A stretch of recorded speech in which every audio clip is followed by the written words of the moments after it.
ರಾಜ್ಯ ರಾಜಕೀಯದಲ್ಲೀಗ ಎಲ್ಲರ ಚಿತ್ತ ನವೆಂಬರ್ನತ್ತ ನೆಟ್ಟಿದೆ. ಸೆಪ್ಟೆಂಬರ್ ಕ್ರಾಂತಿ ಆಗುತ್ತೆ ಅಂತಿದ್ದವರು ಇದೀಗ ನವೆಂಬರ್ ತಿಂಗಳಿನಲ್ಲಿ ರಾಜ್ಯ ರಾಜಕಾರಣದಲ್ಲಿ ಮಹಾ ಬದಲಾವಣೆ ಆಗುತ್ತೆ ಅನ್ನೋ ಚರ್ಚೆ ಕೈಪಡೆಯಲ್ಲಿ ಜೋರಾಗಿದೆ. ಅಷ್ಟಕ್ಕೂ ನವೆಂಬರ್ನಲ್ಲಿ ನಡೆಯುವಂಥ ಮಹಾಕ್ರಾಂತಿ ಆದರೂ ಏನು? ಬಿಹಾರ ಎಲೆಕ್ಷನ್ ಬಳಿಕ ರಾಜ್ಯದಲ್ಲಿ ಬದಲಾಗುತ್ತಾ ರಾಜಕೀಯ ಚಿತ್ರಣ? ಆ ಒಂದೇ ಒಂದು ನಿರ್ಧಾರ ಆದರೆ ಸರ್ಕಾರದಲ್ಲಿ ಧ್ರುವೀಕರಣ ಆಗುತ್ತಾ? ಡೀಟೇಲ್ಸ್ ಇಲ್ಲಿದೆ. ಬಿಹಾರ್ ಎಲೆಕ್ಷನ್ ಬಳಿಕ ರಾಜ್ಯದಲ್ಲಿ ಬದಲಾಗುತ್ತಾ ಸಿಎಂ ಕುರ್ಚಿ?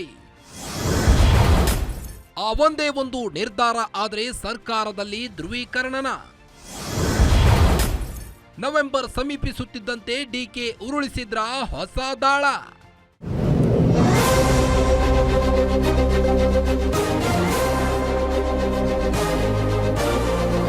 ರಾಜ್ಯ ಕಾಂಗ್ರೆಸ್ನಲ್ಲೀಗ ನವೆಂಬರ್ ತಿಂಗಳದ್ದೇ ಧ್ಯಾನ. ನವೆಂಬರ್ ತಿಂಗಳಿನಲ್ಲಿ ಅಧಿಕಾರ ಹಂಚಿಕೆಯಾಗುತ್ತೆ. ಸಚಿವ ಸಂಪುಟದಲ್ಲಿರುವ ಸಚಿವರು ಅರ್ಧದಷ್ಟು ಬದಲಾಗ್ತಾರೆ. ಡಿಸಿಎಂ ಡಿಕೆಶಿ ಮುಖ್ಯಮಂತ್ರಿ ಆಗ್ತಾರೆ. ಹೀಗೆ ಒಂದಲ್ಲ ಎರಡಲ್ಲ ನಾನಾ ರೀತಿಯಾಗಿ ಕೈಪಡೆಯಲ್ಲಿ ಚರ್ಚೆಗಳು ಶುರುವಾಗಿವೆ. ಹೌದು, ಕಾಂಗ್ರೆಸ್ ಹೈಕಮಾಂಡ್ ಮಟ್ಟದಲ್ಲಿ ನಡೆದಿದೆ ಎನ್ನಲಾಗ್ತಿರುವ ಅಧಿಕಾರಿಗಳ ಹಂಚಿಕೆ ಒಪ್ಪಂದದ ಪ್ರಕಾರ ನವೆಂಬರ್ ತಿಂಗಳಿನಲ್ಲಿ ಸಿಎಂ ಸಿದ್ದರಾಮಯ್ಯ ಸ್ಥಾನಕ್ಕೆ ಡಿಸಿಎಂ ಡಿಕೆಶಿ ಬರ್ತಾರೆ ಅನ್ನೋ ಮಾತಿದೆ.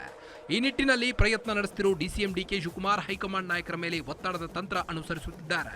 ಮೊನ್ನೆಯಷ್ಟೇ ಎಐಸಿಸಿ ಅಧ್ಯಕ್ಷ ಮಲ್ಲಿಕಾರ್ಜುನ್ ಖರ್ಗೆ ಅವರನ್ನ ಭೇಟಿ ಮಾಡಿದ್ದ ಕೆಪಿಸಿಸಿ ಅಧ್ಯಕ್ಷ ಡಿಕೆಶಿ ಹೈಕಮಾಂಡ್ ಮಟ್ಟದಲ್ಲಿ ನಡೆದಿರುವ ಒಪ್ಪಂದದ ಪ್ರಕಾರ ಅಧಿಕಾರ ಹಂಚಿಕೆ ಪ್ರಸ್ತಾವವನ್ನ ಈಗಿನಿಂದಲೇ ಆರಂಭಿಸಿ ಅಂತ ಮನವಿ ಮಾಡಿದ್ದಾರೆ.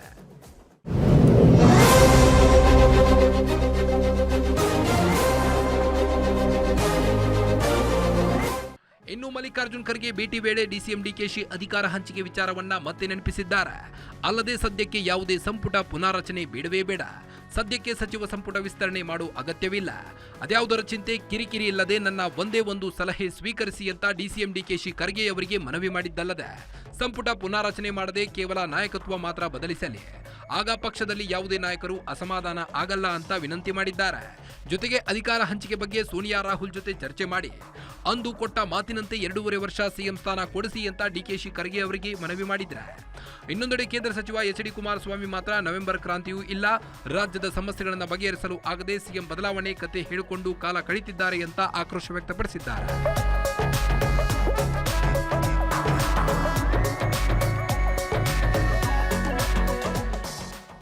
ರಾಜ್ಯ ರಾಜಕಾರಣದಲ್ಲಿ ನವೆಂಬರ್ ಅಂತ್ಯದೊಳಗೆ ಬಹುದೊಡ್ಡ ಬದಲಾವಣೆ ಆಗಬಹುದು ಅಂತ ಕಾಂಗ್ರೆಸ್ ನಾಯಕರು ಕಾತುರದಿಂದ ಕಾಯುತ್ತಿದ್ದಾರೆ. ಆದರೆ ಕಾಂಗ್ರೆಸ್ ಹೈಕಮಾಂಡ್ ನಾಯಕರು ಸದ್ಯಕ್ಕೆ ಬಿಹಾರ್ ಚುನಾವಣೆಯಲ್ಲಿ ಬ್ಯುಸಿಯಾಗಿರುವುದರಿಂದ ನವೆಂಬರ್ಗೆ ಬದಲಾವಣೆಯಾಗುತ್ತೋ ಇಲ್ವೋ, ಬಿಹಾರ್ ಚುನಾವಣೆ ಬಳಿಕವೇ ಬದಲಾವಣೆಗಳು ನಡೆಯುತ್ತಾ ಅನ್ನೋದೇ ಇದೀಗ ಕುತೂಹಲಕ್ಕೆ ಕಾರಣವಾಗಿದೆ. ವೀರೇಶ್ ದಾನಿ, political bureau, guarantee news, Bengaluru.